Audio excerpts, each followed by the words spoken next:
Hello, everyone. Welcome to episode 3 of the SayPleasePodcast. My name is Deidre. And I'm Amanda. And welcome. Thank you for all joining us today. Always remember, ask and you shall receive. But if at first you don't succeed, say please. I want to give some context for episode 2. I know on episode 2 we had referred to our past employment place that we both met at. We both experienced being being employees for, and we met as now friends and coworkers for our Say Please podcast. We sometimes will refer to our old job, but we never want to use their real name in case, to upset them, but also not further their name on our podcast. So we will refer to them as Spaghettis. It was this dinner show that we worked at in Myrtle Beach, and that's our alias for them. We always call them Spaghettis. Yeah. Lots of memories there. So when we refer to them, it's not because we're trying to talk shit. We're just trying to be honest in our experiences that led us to each other and to here now.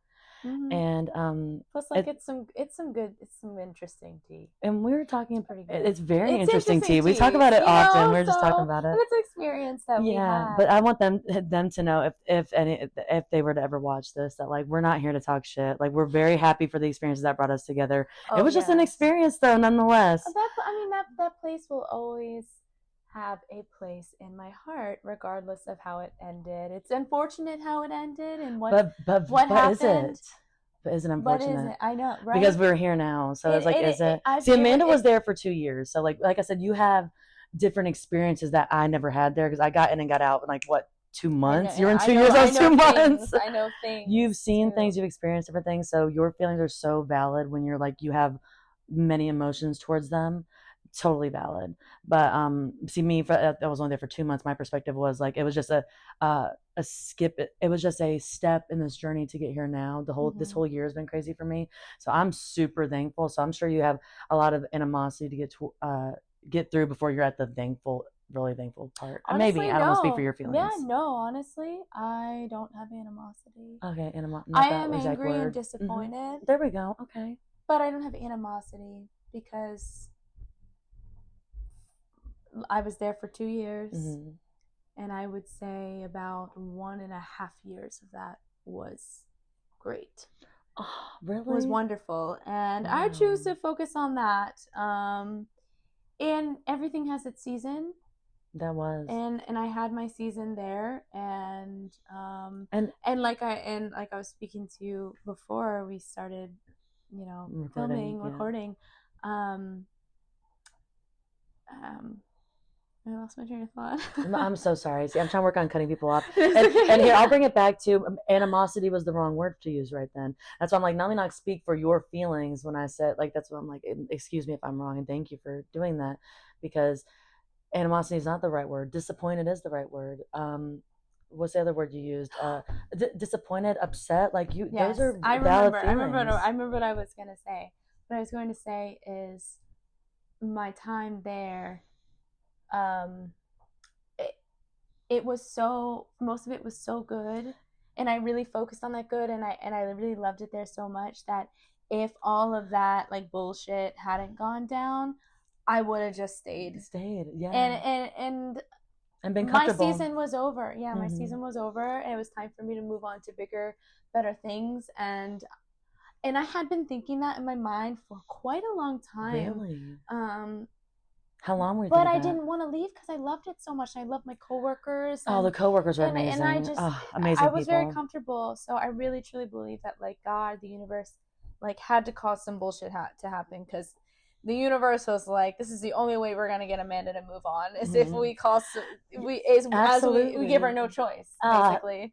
I so agree with that, Amanda, because that's how I felt. I told you I worked at the same job for 4 years before this year, this crazy whirlwind of a year I've had. I worked at the same job for 4 years, and my time was over. It was my time to move on. And I always say, God will tell you, and if not, he will give you a kick in the ass. Yeah. You'll get kicked in the ass right out of there. Yes, absolutely. Yes.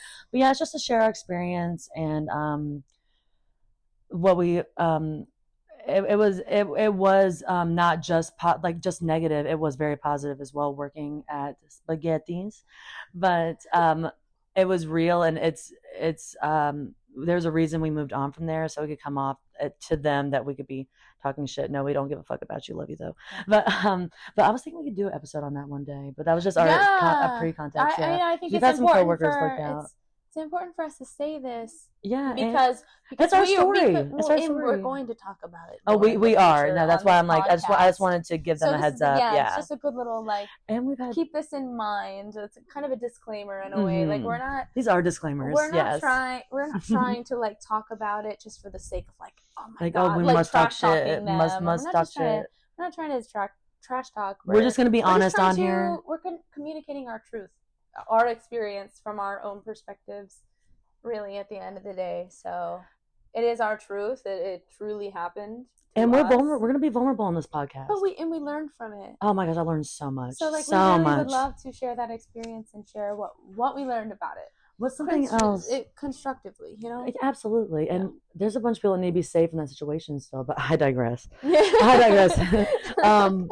Because people will take advantage of you because you're a talented person and you're someone that pursues your passions. They will they'll take advantage of that. But I digress. We're going to do an episode on that one day. We got people coming on for that. We got some guests will come on. Another thing I wanted to add context to and give a heads up to. It was the last episode we did was on finances. And I was telling you before we started recording that I didn't know if I was going to be transparent with this or not. But I got cocky with my finances last month, and took a few days off from my discipline and had to call my mom to lend me $300, and because I don't own credit cards, I have no credit cards. I don't have anything. It kind of is a good thing. So that's why God's plan, girl. Like, God's plan. Really, the fact that you only had to ask for $300 is like fantastic. And I was telling, that's why. That's actually not that bad. That's why I love talking to you about what I go through, because you're so reassuring, and that's why you're making me comfortable enough to share it right now. Because when you're asking me last episode, like mainly on finances, how I got here, I'm not there. So it's like I said to you, but you are somewhere. Listen, I'm in the journey. I'm in the journry. Thank you. You're further than most people. Yes, like you have. I've got no credit card debt. Right. No credit card debt. Oh my god! I know, right? People out there are so many people out there that would do anything not to have their freaking credit card debt. I have a little bit of student loans, and that's because you owe $300. And it's not even 300, it's 220 because I already paid her back some. So that's so not that bad. And thank you, because now I feel comfortable talking about it, because I told you how some people talking about finances is very uncomfortable for them. It's just like a very taboo topic, and you're like, I don't care about it. And like, you're like, I'm not. I'm like, I'm right. You're right. I don't care about it either. And because it'll be a cool process to watch when I do. I can look back on this one day, because I'm gonna make it. We're gonna make it. It's gonna be awesome. We're talking about setting up ourselves for success and like saying some affirmations at the beginning of our videos. Welcome to episode 3. I cannot wait for episode 23. 33, 103, 303. I can't wait. I can't wait to see how far this goes. We moved it this is our first time we're doing it in my bedroom. We moved it today because we wanted to be cozy, and I'm so glad we're here. I want to take this moment to be so thankful that we're here right now, because I was really not feeling the overhead lighting, and I told you, like, that's my worst fear in life, is working in overhead lighting. We talk about what we want in a job. I'm like, to be safe, to not have to answer anybody, but honestly, overhead lighting. Get me away from overhead lighting. When I worked at that property management job in Southport, I worked at a desk 9 to 5 in the front, and he would come in my office, and the lights would be off and there'd be candles lit, and he's like, what are you doing? I'm like, it's for the ambiance. It's okay. And then he would try to put the lights back on. Like, what do you know about the vibes, you know? So I'm so glad we moved in here. This is our first time doing it in here. Yeah, it's like it's a cozy episode. Cozy. So cozy. So yeah, I think we could have so many different settings, and we could. Cool. And what if this expands? What if we just become more? We're doing it in my room all the time, and like we have other people come in on the bed and just chill. And like we're all laying around. I'm like, you never know. So this is episode 1, and no matter what happens from here, I'm glad that we are here. We are doing this for the right reasons. We found each other, and we are just trying to spread positivity and light into the world and be a relatable source for all the late 20s, early 30s. We're really in the early 30s age range. I'm 29, Amanda's 31, and we're both single. We're both child free. Like we're never been married, never married, single as fuck too. Very single free little girl, free girlies here. We're just two girls hanging out. We're not waiting for the Remember I said entrepreneurial men was always like a soft spot for me. That's what I look for in men. I'm becoming what you want. I looked exactly. And by what becoming what you want, you attract that. Absolutely, and that's another. I told you I'm motivated in many ways. That's many of my motivations.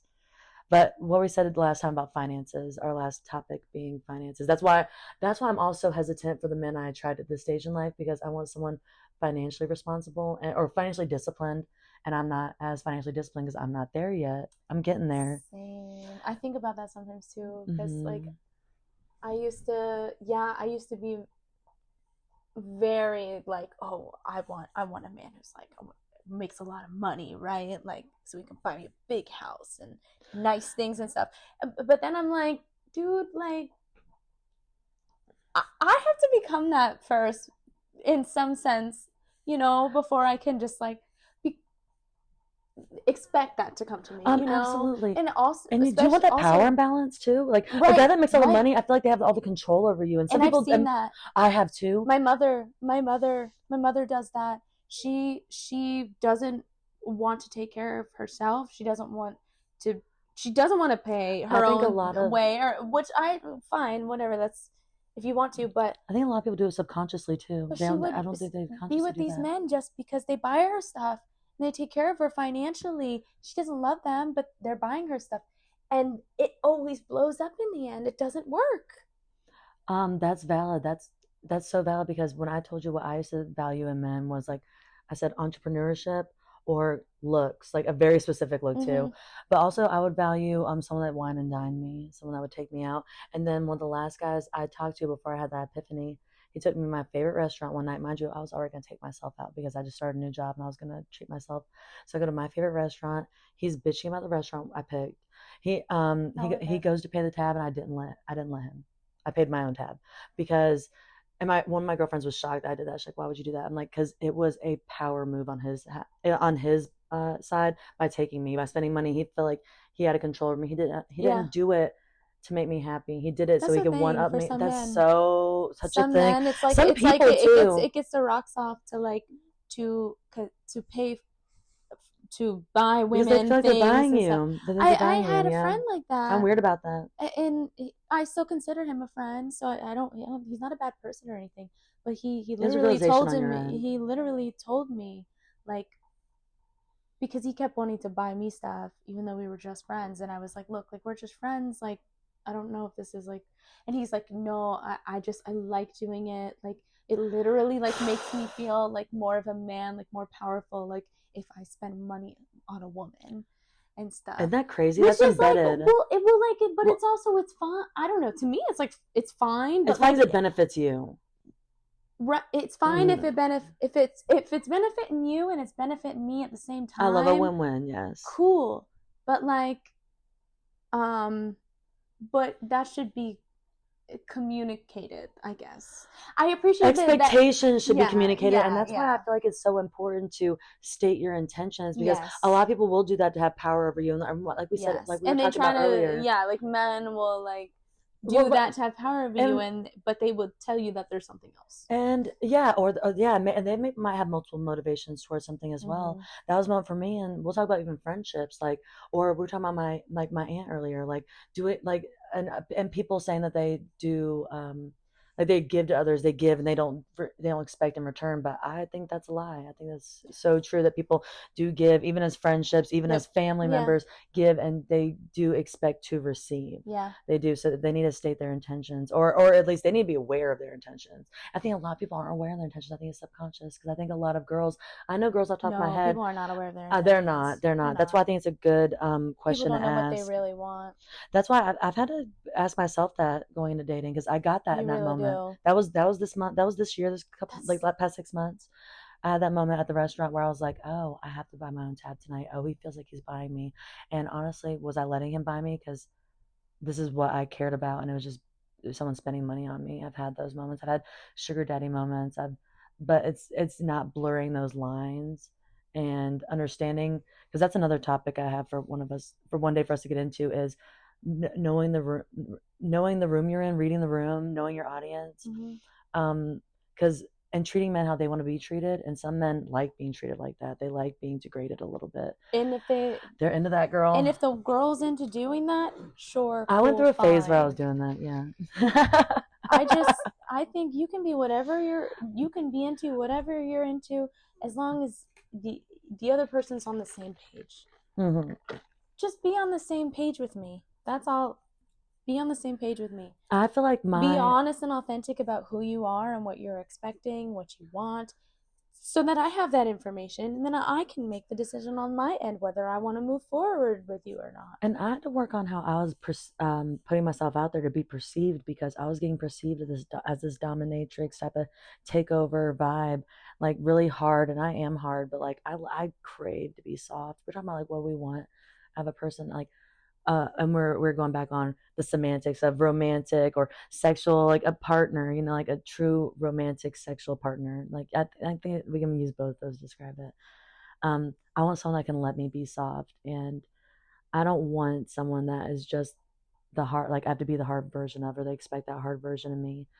I want someone that makes me comfortable enough to be soft, to be open, be myself. That's why I wonder the guys I'm attracting at this level, and I'm not pressed about. I told you what I've been going through lately, when I was wondering if this guy was the one or if it was another test, because I kind of knew it was another test, since I'm not where I need to be yet to attract I don't know if I'm finding the right words, to attract the level I want. I've got to be there myself too, and I'm not there yet. I don't know if that makes sense. I don't know. No, it makes sense. I have a thought about it. I don't know if I don't really like to use the word tests. To me, I think it's more of just a lesson. A lesson, yeah. Like this is an experience that you're supposed to take something from that's going to benefit you in the future. Instead of like saying test, it makes it seem like the universe is like, here's like it's some little sick, like it's a sick game. Yeah. No, I like the way you view the world. I like the way you view it. You're right. Because I don't think it's that way. I think it's more of like here's a lesson, here's an experience. I want you to go through that experience, and then I want you to take note of what you learned, and that's going to help you in the future. And what did I learn? You heard that story. What did I learn from that? What did you learn from that? Can you give a little bit of what the situation is, so that people... Yeah, I did, because I did want to... know what it is. I did want to clear it up, because you said that you went through a similar situation where you were trying to where we're being a little too understanding. And I told you it's one of my biggest fears in life, to be too understanding. But there's a difference between being understanding and just thinking someone's like a liar, finding the balance. Or when someone's just, like I said, they get you, they beg for your time and attention, and then they don't know what to do with you once they get you. I've had that happen so much. Just like people really want the Ferrari, and they buy the Ferrari, but they don't have a garage to put it in. And maybe that's what I was worried about. They don't have the money to maintain it. Presenting a Ferrari, but then really being like a used Honda. Because like I want to present the person I am, and like sometimes that was a strong woman, but I am broken inside. I am things that... No, you're still a Ferrari. Thank you. I know, right? You're still a Ferrari. but it was just sure, you've been to the shop a couple of times, but you're still a Ferrari. Don't check the Carfax. If you drive a Ferrari and you smash it into a big stone wall and I mean not total it, but you smash it into the wall, and then you redo it. Is it not a Ferrari you get it remade. Anymore? It's still a Ferrari. I was mad in that wall a few times. Also, something else that used to kind of help me in my mind was I used to always say to myself, because like I would date men and they would treat me like I'm this beautiful, amazing thing, and then they would just and then they would discard me, and I'd feel like trash. Used trash, not even recycled. But then I thought about it, I got this like thought that I was like, you know what? Like if someone had a big, huge, like beautiful diamond in their hand and they threw it in the garbage, is that not a diamond anymore? Just because someone threw it in the garbage? It's still a diamond. It's still worth just as much as it was before someone threw it in the garbage. Someone just decided to throw it in the garbage because they're a fucking idiot. It's a diamond. And who's out in the garbage? Hobos, but also thrifters. People that are trying to give back for a good cause. They might find us. So find the diamonds in the rough. If you're a Ferrari, if you're a diamond, this world is rough, and someone discards you, that doesn't make you any less. Doesn't take away your worth. It doesn't make you any less of a diamond. You're still a diamond. Someone's just an idiot and decided to discard a diamond. Amen.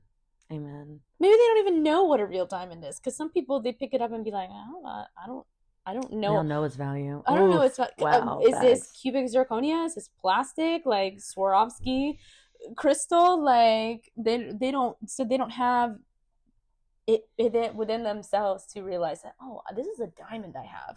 Wow, another true value. Wow.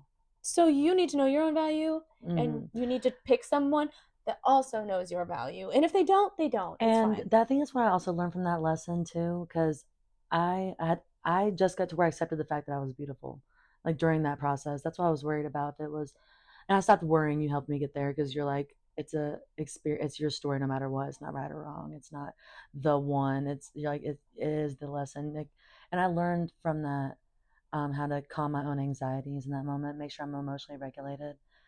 Because even this guy I'm going on a date with on Wednesday, I said something about emotions, and he like basically offered to emotionally regulate me. I'm like, oh, no wonder that old, like I told you, he had a toxic situation where a girl lit his house on fire recently, and I was like, oh, well, no wonder the chick lit your house on fire, because you're offering to emotionally regulate women, and then when you take yourself away from the equation, they're emotionally unregulated and they're spazzing out. They're having a moment. Like you can't go seek emotional regulation in other people. You can't. You got to be able to do that. So he's possibly trying to offer emotional regulation to women, so that way he has that kind of power over them. Like, you have to come to me for your emotional regulation. I know, right? That could be. I'm not saying it's always that nefarious, but like, it might be subconscious. Let me not talk about him too hard, because I'm going on a date with him on Wednesday. That's right. That's right. We're gonna give him the benefit of the doubt. He doesn't notice it. He doesn't notice it. I was wondering if I should bring it to his attention, though. I think I might, because I'm talking about it on a podcast as well. I might bring it up. But it's like, how do you just tell someone? Because people don't realize who they are in the moments. Like, they don't realize that they're subconsciously doing something. You know, it might not be super some nefarious. People like aren't ready to know who they are. I know. That's why I'm like, I digress. I'll move on. Yeah. So the last episode we did, we were talking about financial discipline and stuff. And I told you once we cut the camera off that a good gem I always love and always look back on when I need some guidance is, you can ask God for the flour. You can ask God for a cake, and God will give you the flour, the eggs, the sugar, all that good shit. But then it's your duty to mix it. It's your duty to stir the pot. It's your duty to work with what you're given in life, and not just expect it. Because I think a lot of people want it to be easy. A lot of people think it's easy. A lot of people make it look easy. I think I make it look easy. It's so hard. A lot of people see me and think it's easy. It's not easy at all. But also a lot of people overcomplicate it. A lot of people overthink it, and it's just discipline. And I was explaining to you that, like, I'm not financially where I want to be at. I'm working my financial discipline, but I have a work ethic that's been instilled in me, and a business mindset. I told you how when I was growing up, my mom used to take me to Sam's Club with her and buy the 300 count thing of bubble gum, and we used to work at like azalea festivals, blue crab festivals down Myrtle Beach, 4th of July festivals. You know, we were always the little people selling snow cones and stuff. Like, that was my parents and me. And there would be like a 300 count of bubble gum, and it'd be $5. And she would say, all right, Deidre, how many bubble gum do we have to sell to break even? How many more do we have to sell to make a profit? Like, and like ask me like, well, if you give 2 pieces of candy away to your friend, like how much of that money is that taken away? Like if you're giving out. Yeah, just that's like really, cool. really good. Cool. Yeah, I've always been very hustler, like money motivated. I told you I got suspended from the 5th grade for selling sodas out of my cubby. Yeah, and I got suspended. I think I was suspended for that. I got in trouble. I remember I was at the principal's office in the 5th grade, and my parents were laughing on the phone. They thought it was hilarious too. But 5th grade Deidre was just told it was bad. You know, I'm bad, so I'm crying. So it was bad. Yeah, but yeah, I've always I used to buy Plan Bs in bulk and sell them to my girlfriends when they needed them last minute. Yeah, like 2 years ago I did that. I was doing lashes too. I was doing lash extensions, and I felt bad taking money from my girls too. I want to take money from men. Like, but not taking money in a bad way, you know. So, yeah, but you know, like just not, you know. See, it's your little hustle. Your friend should want to support your little hustle. True. And I was doing massage therapy sometimes. And so you're licensed massage therapist? I'm not licensed in shit. I'm the most underqualified, overworked person you'll ever meet in your life. How do you do massage therapy? I advertise it. I do well at it, and I get paid for it. That's why I also wanted to reintroduce myself. Oh, turn it around. Yes, I like that. I would also like to reintroduce myself because on our first episode, we were talking about our accolades or our accomplishments and like what defines us. Who are we? And we went on. Amanda said at one point that like she was an actress. I'm like, whoa. You are an actress just because you're not doing it at the moment because you walked away from some people that were screwing you, doing you wrong, and you walked away from that. Yeah, they screwed you. Yeah, they were screwed. They got screwed. They're getting screwed. Fuck them. You walked away from it doesn't make you any less talented because you were the star of the show. Like you were fucking amazing. So I wanted to reintroduce myself and say a few of my accolades because I'm not only Deidre. I'm Deidre who is a sister, a daughter, a massage therapist, a landscaper. I'm a chef. I'm a cleaner. What's the other shit I've done this year? Bartender, waitress, actress, philanthropist, activist, public speaker. I'm also a director, a writer, and a constant student, and the co-host of this here podcast. Yeah. Wow. Yeah, because what are we? You know, it's like we are so many other different things. We are so I don't know what even. There's the word I wanted to use. Like we're multifaceted.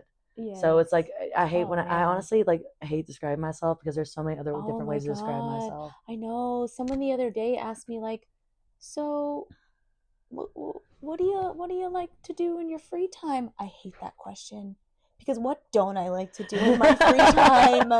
I have so many different things I want to be. I have so many different interests and you do little hobbies and stuff. So it's like trying to distill my answer down into something that is only a few sentences short. When someone asked me that question, it's like impossible.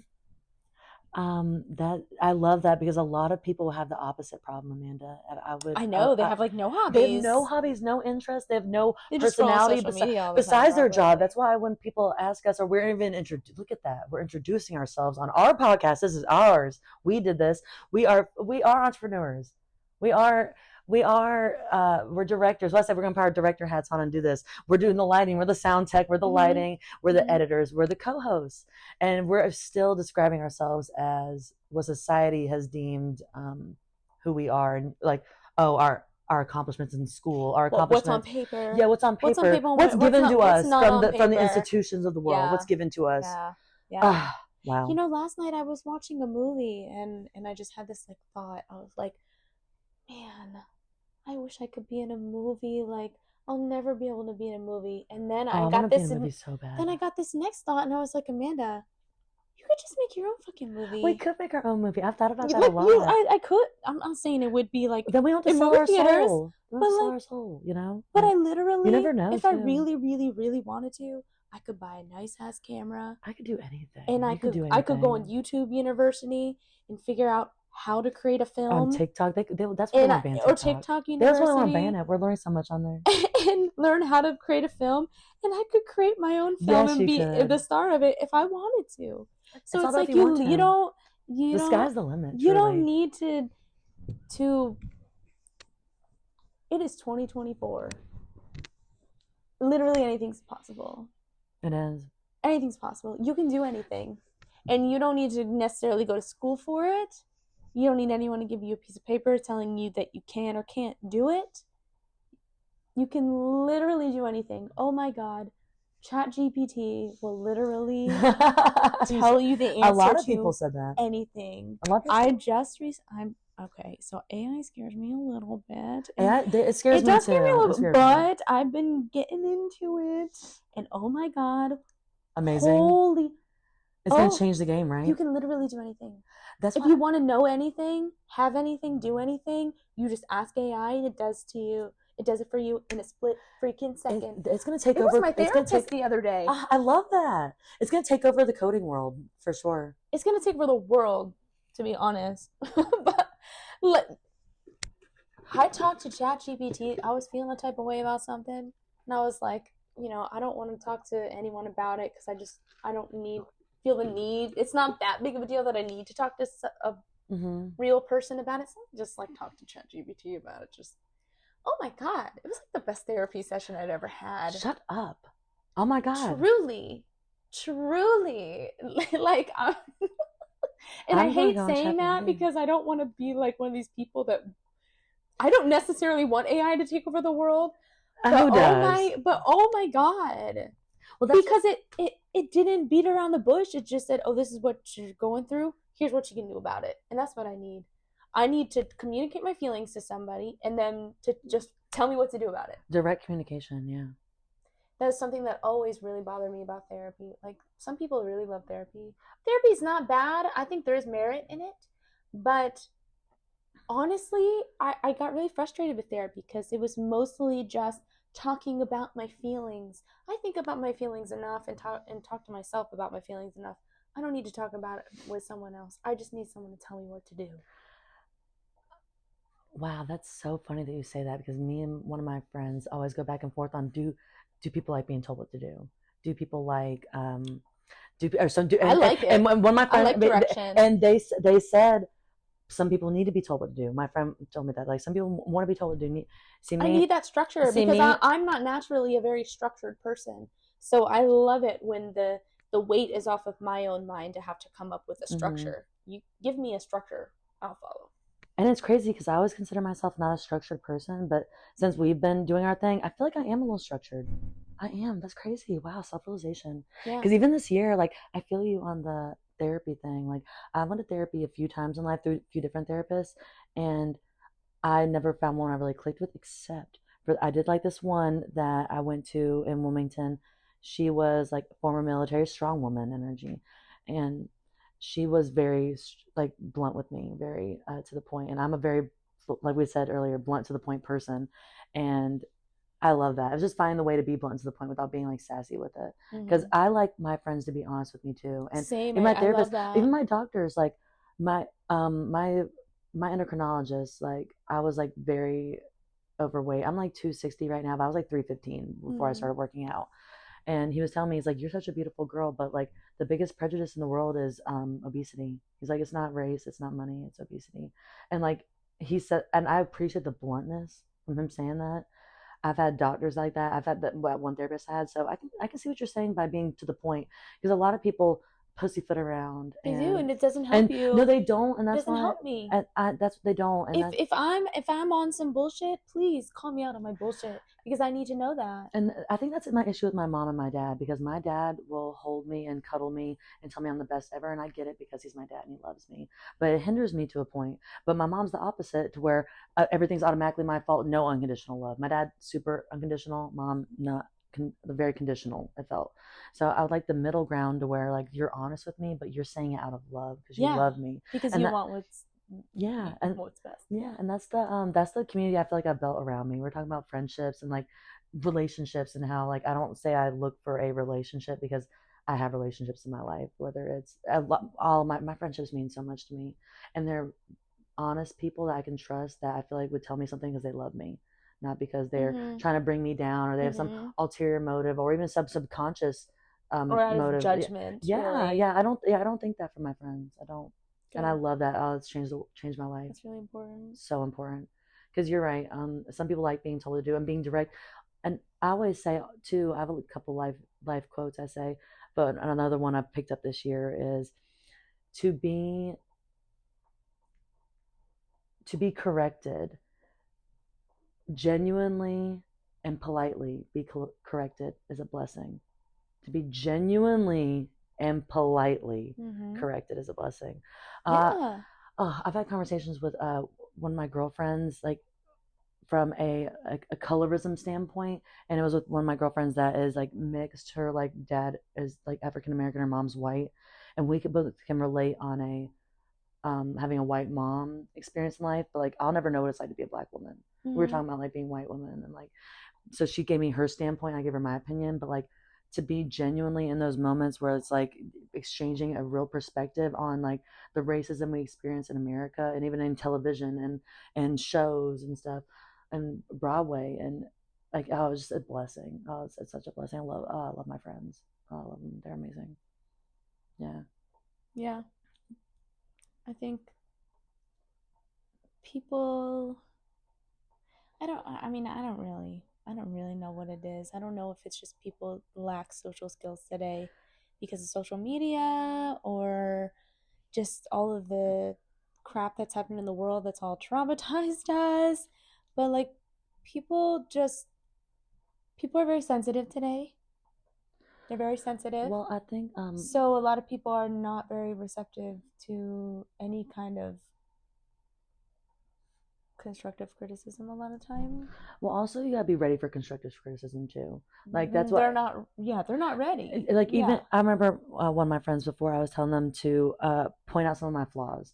I asked one of my friends that, and they're like, I don't got anything off the top of my head. I'm like, okay, good. Then a week later, they're like, oh yeah, I'm ready to tell you about your flaws. I'm like, whoa, not the day I'm having right now. I'm not right now. I'm not ready. Like, don't tell me right now, because I do want to be more self-aware. And so, like, if there's something I'm not noticing that, like, a friend can tell me, I do want some feedback, but I'm not ready right now. I'm not always ready. Well, I also think it's important, like, if you're going to give someone a hard truth, to maybe preface it with, like, do you want me to be very honest with you right now, or would you rather? I did that with the last guy, with DC guy. One of the moments where I felt like I told you it was kind of confusing when I was dealing with him, because I felt like I could be so honest with him, because like we were having some like deep conversations. Because I remember one time he told me that girls had pointed out his beard before and said that they didn't like it and stopped talking to him about it. And then I was like, what the fuck? I mean, like your beard's not a deal breaker for me. So I was kind of confused. I was confused. But then when I saw his photos more, I saw what they were saying, because it was patchy. It was a patchy beard. It wasn't connected. It's like, shaved or full beard. It was like in between. So it came off ungroomed. Like, he wasn't ungroomed, but it comes off like that. Okay, yeah. And I told him, because it's a beauty standard for men. Like for some girls, it's a thing. And so I asked him like a week later, like, hey, I know what the beard thing was. I get it now. Do you want the answer? Do you want it? And he's like, sure, give it to me. I said, oh, it's this. It's a beauty standard. Like it's not you. It is what it's it just, is. It's very it's very what's the word? Shallow. It's very shallow to cut someone off over a beard or something like that. Oh, 100%. Yeah, and that's why I told him in the moment too. Yeah, that person's garbage. Yeah, I'm like if you cut someone off for a shallow reason like that, and then you point it out to them, and then you cut it off, and then you leave them with like kind of no explanation, but you kind of said it. It's kind of borderline cruel. But me and him went on a conversation about that, and I remember like in that moment being like, hey, I know this. Do you want to hear this? Like, you asked for it before. Are you ready for it? Yeah. I've learned that with myself too, because like I'll ask people a question, they'll give it to me later. I'm like, whoa, not now.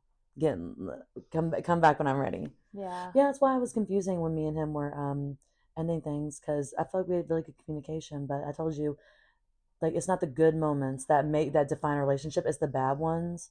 And if you can't hold on to each other and be disciplined during bad moments, then it's not gonna work. And that's okay. That's okay. That is like a basic. It's very basic that you need in any functioning relationship, is the ability to like work together during hard times. If you don't have that, it's not going to work. It's so not. Don't waste your time. And if this was it, this was, and it's not ever it. If it was like a big monumental relationship that was going to be in my life, then this is the foundation. It's showing us life is showing us a hard time. Yep. And you can't like you're not setting the stones in place for the home we're building, like you gotta set the foundation, you gotta pour the concrete. And so when you're saying like you think he's lying, which is valid, I know, right? That thought crossed my mind. He's lying, but if he's not lying, Amanda, it still doesn't make this okay, right? So just regardless, it's not gonna work. Didn't you say you had a little backstory with a guy before in your life, firefighter douche or whatever? Douche. Fire douche. Fire douche. Fire douche. Okay, so fire douche is such a long story that if I tried to tell it right now, it would take up the entire episode. Can you get like Cliff Notes 5-second version? I can, but I also would really like to do an episode where I tell the story. Oh, the whole story. Oh, you want to do that? Okay, fine. Yeah. Because I think it's a story I've been wanting to tell. And this is a story I tell people, and it's very cautionary. And yeah. But so with that being said, I'll give you like a short little thing. You're basically saying what I was telling you earlier while I was confiding in you is something you just experienced like firsthand. Yeah. Yeah. And I learned a lot. So I know I'm excited to learn for the situation. So I would like for to real. share it. Yeah. But just a short version. I met this guy who seemed like my perfect guy. He was so wonderful, so sweet, so caring. Checked off the boxes. He met my best friend, and even my best friend loved him. And he was like, "I'll be there for you, Amanda." He's very kind. And this man just dropped me like I was a piece of garbage out of nowhere, blocked me, ghosted me. Wow. This diamond in the garbage. What a waste. Out of nowhere. What a waste. Out of nowhere. And it destroyed me. Oh my God. It killed me. Literally. Like that version of myself that I was. Heartbreak kills you. Killed me. That's why I've more than I've ever been killed before. How old were you? This was a year ago. Oh, damn. This is a year ago. You never was it worse than like your first heartbreak? Like, was it worse than like your very first one? I don't think anything will ever be worse than your first heartbreak. I want to make sure because God, that sucks. But it was the second. It was. I haven't had like a real big adult heartbreak yet. No, I don't want one. That's why I've been avoiding it. I didn't know. I was subconsciously avoiding relationships. Didn't even notice. But I'm actually like legitimately, I really am grateful for that experience. Oh my God, was I mad about it? I was so mad. I wasn't necessarily mad at the guy. I mean, I was mad at the guy, and I was mad at myself, but I was mostly mad at the universe. They're like, how dare you? I'm a good person, and I've been doing the work. And you said they showed you a lot of signs. And you showed me signs that made me feel like this guy was, that I was finally being rewarded. After all of the work I've done on myself, you brought my person into my life. And then just pull the rug out from under me. Same girl. I was pissed. That DC guy checked a lot of boxes. I was a lot. Pissed. But now. But it makes you realize what other boxes you have. It makes you realize, later, I'm like, oh my God. I am so grateful that happened to me. Because if it didn't, I would probably still be the same person I was, which was still a wonderful person. Yeah. But it just keeps getting better. But I needed to learn some things, and I was not learning it. And that was like the hard lesson that forced me to learn. The hard way. I had to learn the hard way. Yes. If you're smart about it, you don't always have to learn the hard way. But I had to. Because do people not learn? I feel like everyone learns the hard way. That's why it's hard to give advice to my little girls, my little minis, on not going through the same things I went through, because it's like people just learn through experience. They probably just will. Yeah, they probably just will. That sucks. Because it's like we were talking about saving people earlier, and like who's worth saving, and like you can't save people. As I just want to save the kids. I want to save them. Yeah. Because you do learn in your hard moments in life. And that's why even like when I was telling you about my finances and how I got here, and it's like learning through what I go through, but it's like, will you learn through it if you don't go through it yourself? Like, will you? That's the thing, is you can give everyone someone all the answers, but it's still up to them to like what they do with it, to actually like really believe what you're telling them. Like, oh, I learned this, so I'm giving this information to you. They can either take it or not. They probably won't take it because we all have our own egos, and our ego is like, yeah, but you're not me. Yeah. You know, or you're not right, or being told, or you're telling what to do. Like, I'm not being told what to do. So like, honestly, yeah, try to guide people, give them advice is great, awesome, but like, it's only most effective when someone has asked you for that advice. Because if they're asking you for that advice, it means they're in a place where they're ready to actually execute that advice. I've had to learn to differentiate as well. Like when your friends call you bitching, your girlfriends are bitching, and you're giving them solutions. Like I had one girlfriend that would do that all the time, and then I'm the single friend, so I'm like, hey, leave your man, baby, leave your man. Like, and she needs to leave her man. She needed to leave her man, and she would not want to hear that. No. And I'd be like, okay, well, do you want advice, or you just want to do you want to vent? Just vent about it. And then some people just want to vent. So it's also knowing what they want in the situation too. Yeah, for sure. Yeah, sometimes I say that to my friends. If I'm really upset about something, I'll be like, I'm just venting right now. Like it sounds, I'm speaking about it like it's a really big deal, but it's not a really big deal. I just need to have this moment. I feel you. I say that all the time, but I say I'm just bitching. Yeah, I'm just bitching right now. I was complaining about one of my friends. I was complaining about my roommate to my dad, and my dad's like, so fuck them. I'm like, no, I'm just bitching. I'm just complaining. Like, yeah, we're fine. I'm just bitching. But it's not so black and white. It's just I'm just complaining sometimes.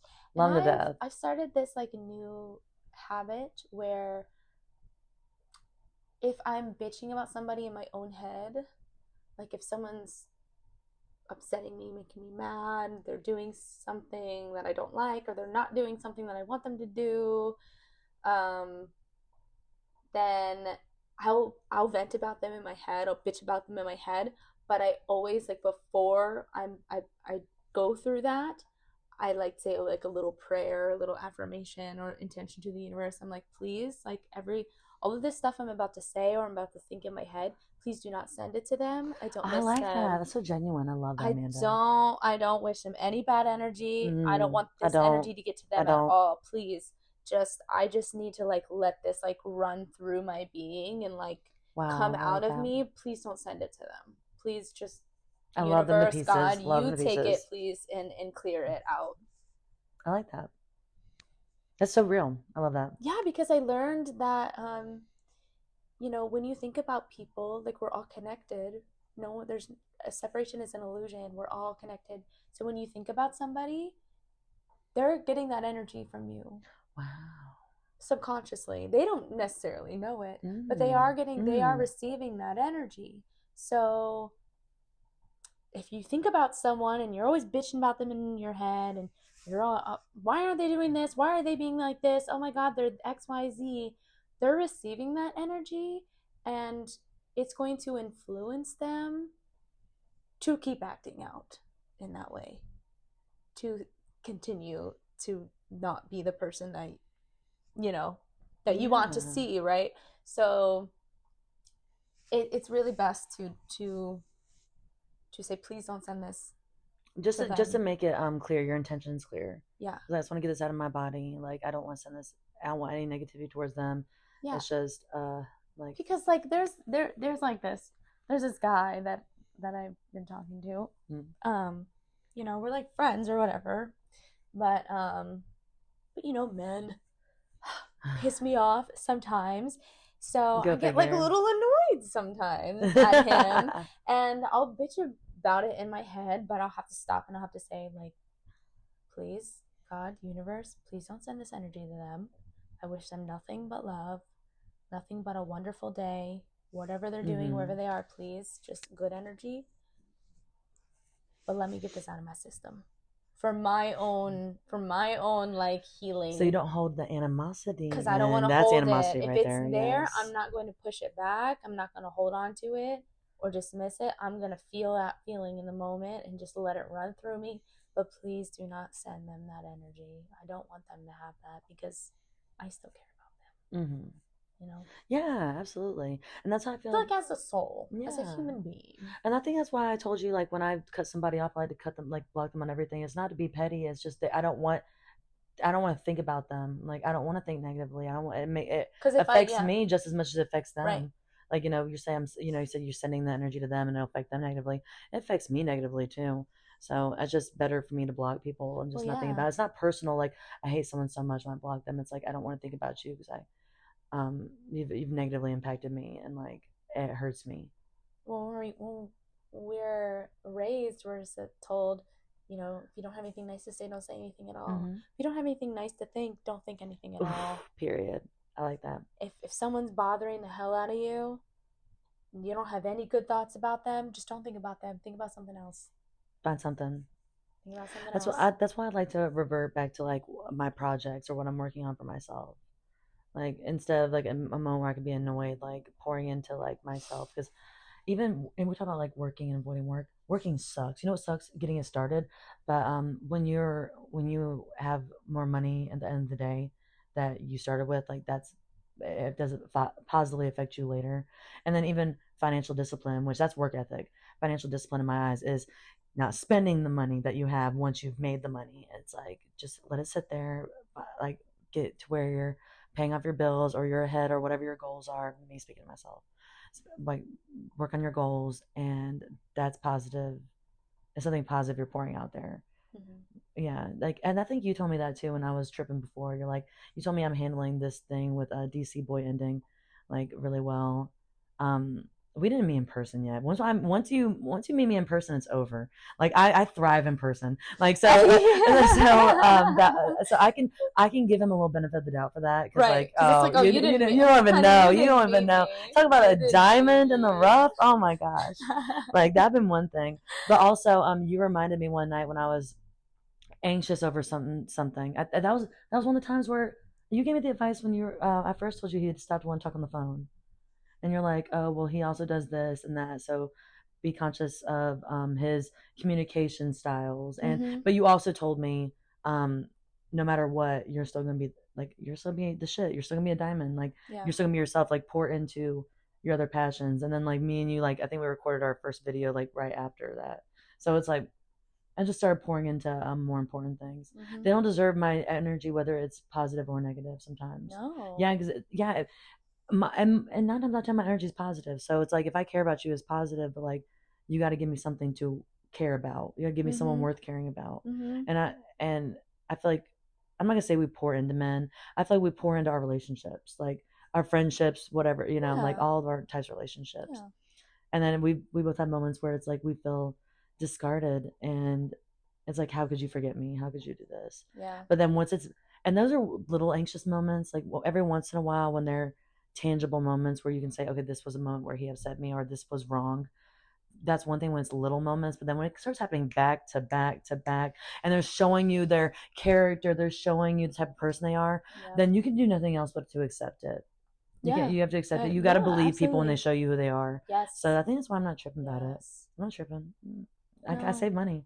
I got to spend the weekend with my nephew, like, instead of going to it. Out. It always does, girl. It always does. Takes itself out. I didn't want to get my hands dirty taking out that trash, so you took it out. Yeah, they take the trash. See, we're recyclables. That's why we find the diamonds in the recycling bin, because we put intentions and effort into how we're saving the environment, discarding the trash, but keeping what can be repurposed. You like that? Yeah. I think about you when I think of recycling. I even have some glass sitting out. I'm going to recycle it, because you've subconsciously gave me shit about it. Oh man. We should be recycling though. I gotta save the earth. I know. I want to so much, but You do. Maybe this is a topic for like a different episode. But I recently watched a documentary that made me a little sad. Oh, see, I don't need help being sad. The whole recycling thing. Oh no, recycling. Against it's not recycling? What you think it is. No, stop. Yeah. Oh, but we can have to do an episode on that. So I think repurposing is the best. I'm in a group on Facebook called Repurposing. Like it's like little invited things. me to it. I did. Perfect. Yeah, Good. I love Facebook groups. Yeah. And I love putting people in the like adding people in groups I think they would do good in. So good. I love that. It's really cute. Yeah, it is. You can do arts and crafts, and like I saw this one guy that kept a cork like off of a wine or a champagne bottle, like the corkscrew, and he painted it into a mushroom. It was so cute, right? It was so cute, right? Oh my gosh, I like seeing people post on there like wanting to repurpose stuff. Yeah, I'm like, yes, so positive too. Yes, good. Repurpose it. You would love my buy nothing groups on Facebook. You would love it because they're always like, and that's even the frames I got. Like I'm instead of going out and spending my money, it's also been helping me heal that part that wants to spend money and buy to like be satisfied. My buy nothing groups, they're people are donating stuff, and it's like one man's trash to another man's treasure. So even my goal was to give out picture frames this year, pictures, and I got the frames for free because someone just passed them on. They blessed me. That's what I'm trying to, I told you I've been intentionally trying to give back my blessings because I could be a taker, so I want to be conscious of my giving. So I've been like, yeah, like I want to give out to other people too, especially give out to like, even with my at-home yard sale, like it's a win-win situation when I'm making some money off of it, but still win-win when I'm passing on my gently used clothes to people that like finding cute, comfortable, plus size clothes is hard out there. It's not easy. It's definitely not easy. So I like to pass on my and I'm a stylist. I meant when I was doing my accolades, a paid stylist. I've been paid for that before. And no way. Yeah. Cool. I've had family members pay me before, but it's like I've been paid for it. Yeah, like it's one of my passions. It's kind of the bigger picture passion too. I need you to share some of your entrepreneurial spirit with me. I would love to. I would love to, girl. You can always make a buck. I can make a buck doing anything, but it's like what do I want to do that's also positive? That's my God-given talents. So and what's not gonna ruin my passion for me too. You don't want to ruin your passion. Like even with the acting thing in Myrtle Beach, like I thought this is what I've always wanted. I was getting what I've always wanted, and now I don't want it. Like, is this not it? But everything that shines is not gold, and that was not meant to be, because my dream job would pay me what they said they were going to pay me. Like, they wouldn't have me drive an hour and a half and say they were going to, make good use of, exact words, make good use of my time, make it worth my while, and work me 5 days a week, and send me to one bar to the next, and I could bartend for them. And so I never bartended. Yeah, so that's not my dream job. No, this is my dream job, being where we're even here in this moment where we could be comfy and be in my space and be safe and be cozy and still like having good girl talk and talk, and then we're the only ones that we have to we are the only ones that we have to answer to. Yes, thank you. But also we're also the ones that could create all the ideas. We could have like all the creative freedom. So like it's our baby. Yeah, it's our baby. Oh, she's so cute. It's a girl. Of course it's a girl. It's definitely a girl. So like I've been trying to find that balance. That's why I'm so happy to be. I told you even in this moment like that I'm so excited about our ideas, about our projects, and it's like, oh, I know. It's like, but then it's like, oh, universe, is this it? But like, I don't question that with girlfriends and stuff that much. Those fucking men I gotta worry about with that stuff like that. But I've been really thinking about where I want to pour into. That's not going to ruin my passion for me. And so like this is a really great foundation. Can't wait. Super excited. Yeah, me too. There's much that we are going to talk about. Much to come. So much. And this is just episode 3. Yes. So. And we love to talk. If you're tuning in, thank you so much. Thank you for listening. Thank you for being here. Thank you for subscribing to us. Sharing the video with others. Commenting. I like the comments. Commenting. I love the comments. Oh, please comment. I love the comments because it's another opportunity for me to talk. I want to type in the comments. And we want to we want you to be part of this conversation too. So please comment. Yes. How I saw you checking your phone. How far are we in? We're like an hour. Of what? Yeah. Oh, great.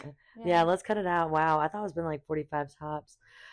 Yes, thank you for tuning in, or you're welcome for the gems we've dropped. If you caught them, gotta find them. You gotta catch them. You gotta find the diamonds in the rough out there. Thank you for tuning into the Say Please podcast. Always remember, ask and you shall receive. But if at first you don't succeed, try again and say please. Say please. Bye, y'all. See you back for episode 4. Close your eyes and see.